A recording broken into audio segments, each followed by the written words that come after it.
അപ്പോൾ ഇത് തന്നെയാണ് വെളുത്തുള്ളിയുടെ ഇല. കാണാൻ രസമുണ്ട്. പണ്ട് ചുവന്നുള്ളിയും സവോളയും കൃഷി ചെയ്തിട്ടുണ്ട്, അതിൻ്റെ ഇല പോലെ തന്നെ ഉണ്ട്, വ്യത്യാസമൊന്നുമില്ല. ഇത് പിന്നെ അതേ ചെടിച്ചട്ടിയിൽ വളരുന്ന വെണ്ടയാണ്, മുളച്ച് വന്നിട്ടേ ഉള്ളൂ. അടുത്തുള്ള ഒരു ചെടിച്ചട്ടിയിലും കൂടെ ചെറുതായിട്ട് വെളുത്തുള്ളി മുളച്ച് വരുന്നുണ്ട് കേട്ടോ.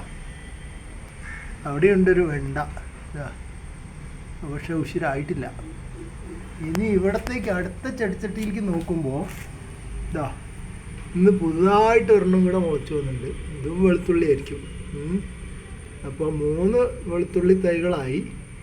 10 ഞാൻ നട്ടിരുന്നത്, അത് 3 ഇനി എത്ര എണ്ണം മുളയ്ക്കുന്നുള്ള കണ്ടറിയണം. കുറച്ച് ദിവസമേ പിടിച്ചിട്ടുള്ളൂ, അധികം താമസം ഉണ്ടായിട്ടില്ല, വേഗം തന്നെ മുളച്ചിട്ടുണ്ട്.